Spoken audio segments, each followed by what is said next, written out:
नमस्कार, मैं हूं आपके साथ मयंक। आज 13 अप्रैल है और देखिए मैं सीधा मुद्दे पर आना चाहता हूं। अब से थोड़ी देर पहले बताया जा रहा है कि डोनाल्ड ट्रंप ने ईरान पर बड़े एक्शन के आदेश जारी कर दिए हैं और अमेरिका के जो वॉरशिप्स हैं वो स्ट्रेट ऑफ हॉर्मूज की तरफ आगे बढ़ने शुरू हो गए हैं। और ये बताया जा रहा है कि आज शाम को 7:30 बजे तक अमेरिका के जहाज स्ट्रेट ऑफ हॉर्मूज का घेराव करेंगे।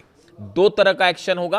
पहली बात, जो अमेरिका कह रहा है कि जो जहाज हैं वो स्ट्रेट ऑफ हॉर्मूज की तरफ आगे बढ़ रहे हैं और वहां से जितने निकलने वाले जहाज हैं, ईरान जिन जहाजों को निकलने दे रहा है उन सब का ब्लॉकेट किया जाएगा, यानी स्ट्रेट ऑफ हॉर्मूज से किसी भी जहाज को निकलने नहीं दिया जाएगा। ये डोनाल्ड ट्रंप का और अमेरिका का प्लान है। दूसरा प्लान ये है, डोनाल्ड ट्रंप ने एक बार फिर ईरान पर हमले के आदेश दे दिए हैं और बताया यह जा रहा है कि जो हॉर्मूज से जुड़े द्वीप हैं, जो कोस्टल इलाके हैं, एक बार फिर यहां पर बड़ी बमबारी आज रात से ही देखने को मिल सकती है। इस बात के लिए ईरान पूरी तरह से तैयार है। ईरान ने अपनी एलीट फोर्सेस को स्ट्रेट ऑफ हॉर्मूज में तैनात कर दिया है। यह खबर आपने देखी होगी।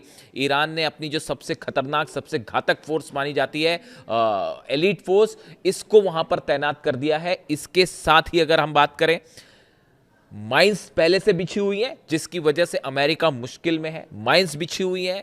ईरान की कई सैकड़ों की संख्या में जो छोटी बोट्स हैं वो भी वहां पर तैनात हैं। ईरान की सबमरीन, देखिए काफी सारे जहाज ईरान के तबाह हुए हैं लेकिन सबमरीन अभी भी इंटैक्ट है और सबमरीन से टॉर्पीडो से बड़ा हमला हो सकता है अमेरिका के जहाजों पर।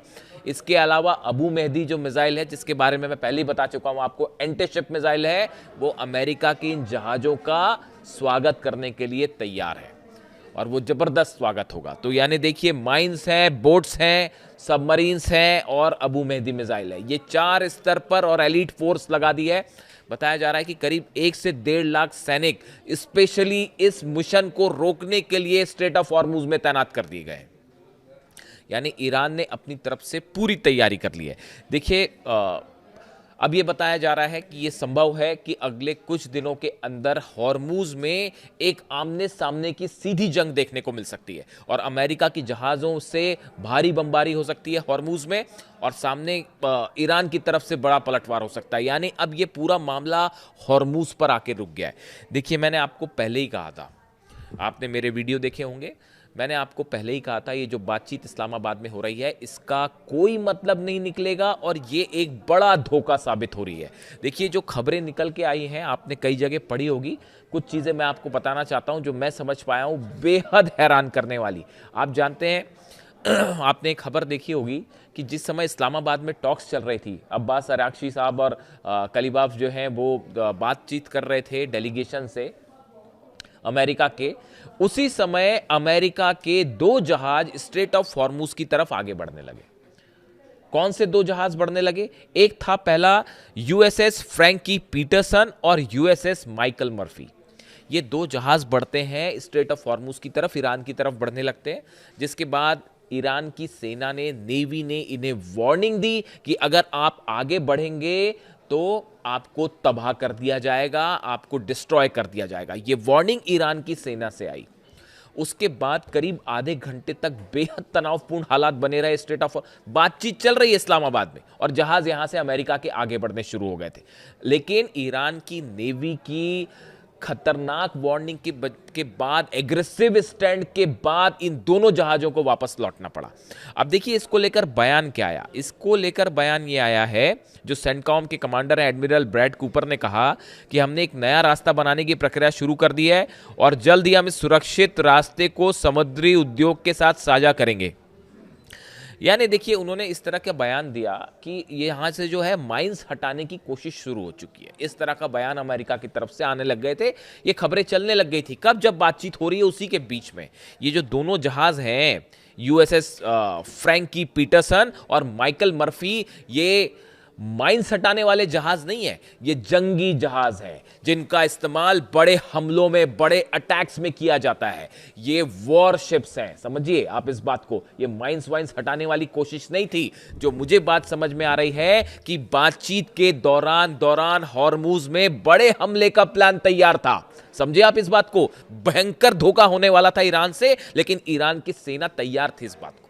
लेकिन देखिए ईरान की सेना इस बात के लिए पूरी तरह से तैयार थी कि किसी भी तरह से बातचीत के दौरान अगर कोई हमले की कोशिश होती है तो उसे नाकाम किया जाएगा। ईरान के नए सुप्रीम लीडर मुस्तफा खामेनी इस बात को पहले से ही आदेश दे चुके थे अपनी सेना को कि बड़ी जंग के लिए तैयार रहिए और अमेरिका धोखा करेगा।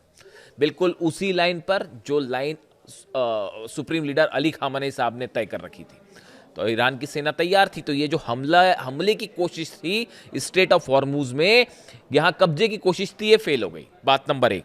बात नंबर 2, जो बेहद हैरान करने वाली खबरें सामने आई है, मतलब इससे ज्यादा आश्चर्यजनक बात कोई नहीं हो सकती। इस तरह की भी खबरें आई कि अगर बातचीत फेल हो जाती है तो ईरान का जो डेलीगेशन आया था उनको बंधक बना लिया जाए या उन पर हमला कर दिया जाए। इस तरह की खबरें अचानक वायरल हुई और यह मामला इतना गंभीर हो गया था कि ईरान के विदेश मंत्रालय के प्रवक्ता जो है इस्माइल बघाई साहब, उनको जो है स्टेटमेंट देना पड़ा इसको लेकर। 5 जहाज पहुंचे ईरान के इस्लामाबाद। 3 की खबर आपको है, 2 बताया जाता है बाद में और भेजे गए।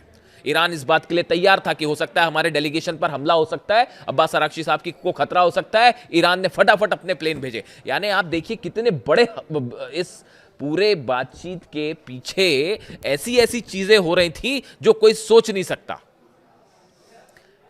इन हालात में कैसे बातचीत हो सकती है और कैसे समझौता हो सकता है, आप खुद सोचिए। इसीलिए मैं पहले दिन से कह रहा था, मेरे बड़े सारे मित्र जो हैं उन्होंने इस तरह की बात कही कि हो सकता है कि समझौता हो जाए या कोई बड़ा अचीवमेंट हो जाए। कुछ नहीं होने वाला, ये पहले से तय था।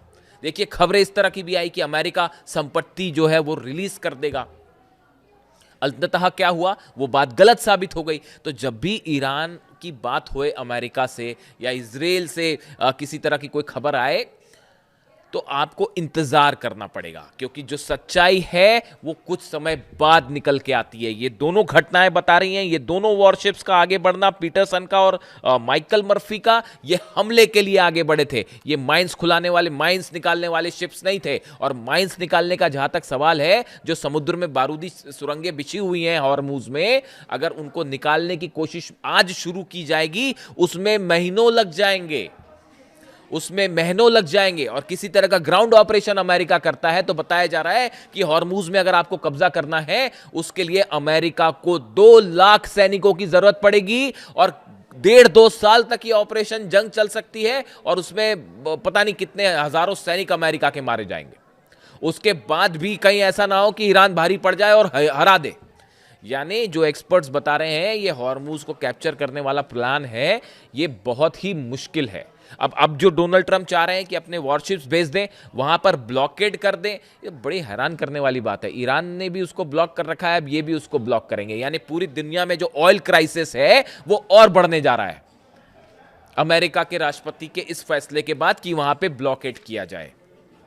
बेहद ही इस स्थिति ऐसी बन जाएगी कि अब क्या ही बताया जाए। अब देखिए इसके अलावा जो है 2 खबरें और हैं। एक अहम खबर यह है कि ईरान के जो प्रेसिडेंट हैं पेजेश्कियान साहब, उन्होंने व्लादिमीर पुतिन से बात की है फोन पर, और उसके बाद पुतिन ने इस तरह के इंडिकेशन दिए हैं कि हम मध्यस्थता भी कर सकते हैं इस मामले को सुलझाने में। यानी अब रूस की एक नई एंट्री दिखाई दे रही है, जो कि अमेरिका के मुकाबले साधारण तौर पे अगर दोनों पक्ष इस बात को स्वीकार करते हैं तो अब देखिए वर्ल्ड ऑर्डर शायद चेंज होना इसी को कहते हैं कि अब जो है रूस की अहमियत, कि अमेरिका तो वॉर नहीं रोक पा रहा, अब रूस कोशिश करके देख सकता है। चीन के हथियारों वाली खबर आपको पता ही है, जिसमें डोनाल्ड ट्रंप तिलमिलाए हुए हैं कि कहीं चीन के हथियार आ जाए, मिसाइल्स आ जाए और एंटी डिफेंस सिस्टम आ जाए, मिसाइल डिफेंस सिस्टम आ जाए, एयरक्राफ्ट डिफेंस सिस्टम आ जाए तो फिर क्या होगा। यानी चीन और रूस दोनों की भूमिका मिडिल ईस्ट में पहले के मुकाबले कहीं ज्यादा अहम होने जा रही है। इसके अलावा नेटो की भी एंट्री है। नेटो अमेरिका की तरफ से और इजराइल की तरफ से, दोनों की तरफ से कोशिश हो रही है कि किसी तरह से नेटो को इस मामले में शामिल किया जाए, क्योंकि अकेले तो कुछ नहीं कर पा रहे।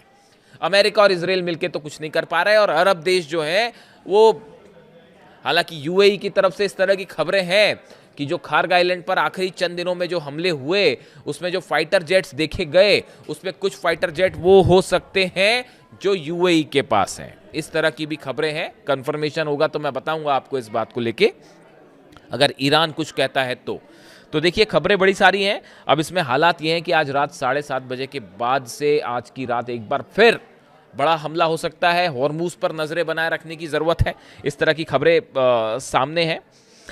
देखिए, इसके अलावा मैं एक मुद्दे पर और आपसे बात करना चाहता हूँ। देखिए, कल ईरान हाउस में, जो नई दिल्ली में है ईरान हाउस, वहाँ पर अली खामेनी साहब को श्रद्धांजलि देने के लिए एक सभा का आयोजन हुआ था और उस सभा में मुझे भी इनवाइट किया गया था, मैं गया उस सभा में। देखिए, वहाँ पे मैंने कई चीज़ें नोटिस की, मैं चाहता हूँ कि आपके साथ शेयर करूँ उसको। देखिए, वहाँ पे बड़े सारे बच्चे मौजूद थे, वहाँ पे अपने कार्यक्रम हो रहा था सभा में और तमाम लोग अपनी स्पीचेस दे रहे थे, लेकिन मेरी नज़रें वहाँ पे जो है बच्चों पे थी, वहाँ पे हर उम्र के बच्चे थे। तो मैंने वहाँ पर कुछ बच्चों से बातचीत की और मैंने उन्हें ये कहा भी था कि मैं कोशिश करूँगा बेटा कि वीडियो में आपका जिक्र भी करूँ। देखिए, वहाँ पर मैंने एक बच्चे से मेरी मुलाकात हुई जो अली खामेनी साहब की फ़ोटो लेकर पूरे 3 घंटे तक जो प्रोग्राम चला, वो बच्चा छोटा सा बच्चा था, मेरे ख्याल से 8 साल का होगा। वो पूरे 3 घंटे तक अली खामेनी साहब की फ़ोटो हाथ में लेकर वहाँ खड़ा रहा पूरे प्रोग्राम के दौरान। उसके फादर जो थे, पिता जो उनके बगल में बैठे हुए थे और साधारण सी बात है कि अली खामेनी साहब का जब जिक्र हो रहा था सभा में, श्रद्धांजलि सभा थी, तो वहाँ पे हर शख्स की आंख में आंसू थे, हर शख्स की आंख नम थी। तो उस बच्चे के पिता भावुक होते थे जब भी, और वो बुरी तरह से रो पड़े। और बच्चा बेचारा जो है पूरा समय, यानी उसने अपनी तरफ से भी कंट्रीब्यूशन किया। वो बच्चा जो कर सकता था वो यही कर सकता था कि वो पूरा समय अली खामेनी साहब की तस्वीर अपने सीने से लगाए पूरा 3 घंटे तक बैठा रहा। मैंने नोटिस किया उसे। मैं इसके अलावा एक और बच्चे से मेरी मुलाकात हुई। वो बच्चा बिल्कुल वैसा ही गले में रुमाल बांधे हुए था जैसा अली खामेनी साहब अक्सर बांधते थे। मैंने पूछा, उस बच्चे से बात की मैंने, तो उसने कहा, मैंने उससे रुमाल के बारे में भी पूछा तो उसने बताया मुझे कि अंकल, मैंने वीडियोस में देखा है कि अली खामेनी साहब जिस तरह का रुमाल रखते थे हमेशा गले में, मैंने भी उसी तरह का रुमाल मैं बांध के यहाँ पे आया हूँ। एक बच्चे से मेरी बात हुई, मैं नोटिस कर रहा था उस बच्चे को, जितनी बार मंच से नारे लगे लब्बैक या हुसैन या खामेनी साहब जिंदाबाद के जब नारे लगते थे, तो वो छोटा सा बच्चा, शायद उसकी उम्र तो और भी कम होगी, 6 साल का ही होगा, वो पूरी ताकत से अपनी आवाज़ में चिल्लाता था कि लब्बैक या हुसैन या ईरान जिंदाबाद या अली खामेनी साहब जिंदाबाद, हिंदुस्तान जिंदाबाद। वो नारे लगातार वो लगाता रहा। देखिए, वहाँ पर ईरान हाउस में जो 168 बच्चियाँ मिनाब में शहीद हुई, उन सब की तस्वीरें भी वहाँ लगी हुई थी और वहाँ पर एक बैग भी रखा हुआ था उस बच्ची को याद करते हुए जिन पर हमला हुआ, और उसके बाद उनके खून से सने हुए बैग थे वहाँ पर। ऐसे ही उनकी याद में एक बैग भी वहाँ रखा हुआ था। वहाँ तमाम ऐसी चीज़ें थी जो बेहद भावुक करने वाली थी। लेकिन मैं एक बात कहना चाह रहा हूँ, वहाँ मैंने देखा कि वहाँ जितने लोग थे कल, सबकी आंखों में आंसू थे, सबकी आंखें नम थी, सब बेहद इमोशनल थे अली खामेनी साहब की शहादत को लेकर। लेकिन देखिए, एक बात मैं आपसे कहना चाहता हूँ कि अगर आपको ऐसा कतई नहीं सोचना चाहिए कि अली खामेनी साहब आपके साथ अब नहीं है। देखिए, जो मेरा सोचना है कि ये जितने बच्चे हैं, इन बच्चों के चेहरों पर जब भी मुस्कान आएगी तो उस मुस्कान में आपको अली खामेनी साहब दिखाई देंगे, आपको अली खामेनी साहब याद आएंगे। जो छोटी छोटी बच्चियां हैं, देखिए, उनकी बच्चियों की आप खुशी देखिए, जब भी वो हंसेंगी, मुस्कुराएंगी, तो आपको वो पल याद आएंगे जब अली खामेनी साहब छोटी बच्चियों से मिलते थे, उनको गले लगा लेते थे। उन बच्चियों की खुशी में भी आपको अली खामेनी साहब याद आएंगे। आप देखिए, वहाँ पे मैंने देखा कि हज़ारों बहनें थीं जो कि रो रही थीं। उनके आंसू, उनका हर आंसू जो है वो अली खामेनी साहब को आपको अपने बीच महसूस करवाएगा। जो युवा थे वहाँ पे, जो आक्रोश में नारे लगा रहे थे लब्बैक या हुसैन के, उनके आक्रोश में अली खामेनी साहब जिंदा है। आप देखिए, ये मेरी व्यक्तिगत राय है कि ये जो अनुभूति है, ये जो फीलिंग है, ये हमेशा सबके साथ में रहेगी। चाहे बच्चे हों, चाहे युवा हों, चाहे बुजुर्ग हों, चाहे महिलाएं हों, ये सब कभी जो है उनको कभी नहीं भूल पाएंगी। और उनकी इस हंसी में, उनके इस आंसू में, उनके इस आक्रोश में, सब में अली खामेनी साहब हमेशा हम सबके साथ मौजूद रहेंगे। तो आप ऐसा कतई ना सोचें कि वो अब आपके बीच नहीं है। इसके अलावा देखिए, एक और मैंने बड़ी अच्छी बात नोटिस की वहाँ पे। कल क्या हुआ कि इस प्रोग्राम में जो है अब्दुल माजिद हकीम इलाही साहब, जो कि रिप्रेजेंटेटिव हैं ईरान के सुप्रीम लीडर के हिंदुस्तान में, ईरान हाउस में, वो वहाँ पे मौजूद थे और डॉक्टर मोहम्मद फ़ताली जो एम्बेसडर हैं ईरान के, वो मौजूद थे। तो मैं नोटिस कर रहा था कि एक बच्चा जो था, वो बच्चा शायद इलाही साहब के साथ फ़ोटो लेना चाहता होगा, मोबाइल से अपनी सेल्फी लेना चाहता होगा, वो उनके कोशिश में था इसमें। लेकिन चूंकि वहाँ पे कुछ वॉलंटियर्स थे तो व्यवस्था बनी रहे, इसलिए उन्होंने शायद उस बच्चे को रोका होगा। लेकिन ये बात जो है दोनों लोगों ने नोटिस करी। जो एम्बेसडर साहब हैं मोहम्मद फ़ताली, उन्होंने भी ये बात नोटिस की कि ये बच्चा हमारे साथ आके फ़ोटो लेना चाहता है, और अब्दुल माजिद हकीम इलाही साहब ने भी ये बात नोटिस की कि ये बच्चा हमारे पास आना चाहता है। दोनों ही ने उस बच्चे को अपने पास बुलाया और इलाही साहब ने भी अपने साथ उसको फ़ोटो खिंचवाई, और एम्बेसडर जो है फ़ताली साहब, उन्होंने भी अपने साथ फ़ोटो खिंचवाई। इतना ही नहीं, जो ईरान हाउस में जो मैनेजमेंट देखते हैं जैदी साहब, उन्होंने उस बच्चे की अलग से उनसे मुलाकात भी करवाई। यानी आप देखिए, ये जो पल था, मैं देख रहा था, मैं नोटिस कर रहा था इस बात को, ये बिल्कुल वैसा ही था जैसे खामनेई साहब जब ईरान में कोई बच्चा उनके करीब आना चाहता, आप देखा होगा आपने, तो वो किसी भी बच्चे को कभी बुला के अपना रुमाल दे देते, किसी को अंगूठी दे देते। वही कल्चर, वही संस्कृति, वही वैल्यूज़ का आज पालन हिंदुस्तान में भी हो रहा है। और ये जो एम्बेसडर हैं, आप उनकी बात करें या इलाही साहब हैं उनकी बात करें, या उस सभा में मौजूद हर शख्स जो है, वो किसी ना किसी रूप में अली खामनेई साहब की विरासत को आगे बढ़ा रहा था अपने अपने रूप में, और आगे बढ़ा रहा है। ये बेहद ही खूबसूरत बात है। देखिए, ये ईरान की कल्चर है, ये ईरान की संस्कृति है, ये हिंदुस्तान की संस्कृति है। और ऐसे कल्चर को, ऐसी सिविलाइजेशन को अगर अमेरिका के राष्ट्रपति ये कहते हैं कि हम इसे ख़त्म कर देंगे, जो उनका बयान आया था कि एक सिविलाइजेशन को हम एंड कर देंगे, तो मैं ये कहना चाहता हूँ कि ये सभ्यता, ये विरासत, ये संस्कृति हज़ारों सालों से है, हज़ारों सालों तक आगे भी रहेगी, और इसे कोई ख़त्म नहीं कर सकता। ईरान हाउस में कल जो प्रोग्राम हुआ, उसमें जो है पूरे देश भर से लोग आए हुए थे। श्रीनगर से एक भाई साहब आए थे, उन्होंने मुझसे मुलाकात की, वो पहचान गए मुझे, और उन्होंने कहा मुझसे कि जब भी आप श्रीनगर आएँ तो हमारे घर ज़रूर आइएगा। देखिए, ये मोहब्बत है, ये प्यार है जो आप लोगों से मुझे मिलता है, बहुत बहुत शुक्रिया इसका। देखिए, वहाँ पे मेरी 2 और बच्चियों से मुलाकात हुई, छोटी बच्चियाँ थी, वो दोनों शायद श्रीनगर से ही आई थी। उनके पिता उनको अपने साथ लेके आए थे। एक का नाम था फ़ातिमा, दूसरे का नाम था ज़ैनब। ये दोनों बच्चियाँ, इनको देख के मुझे मिनाब की उन बच्चियों की याद आ गई जो शहीद हुई हैं। देखिए, ये बड़ा ही इमोशनल मोमेंट था वहाँ पे, जब मैंने 165 बच्चियों की तस्वीरें देखी।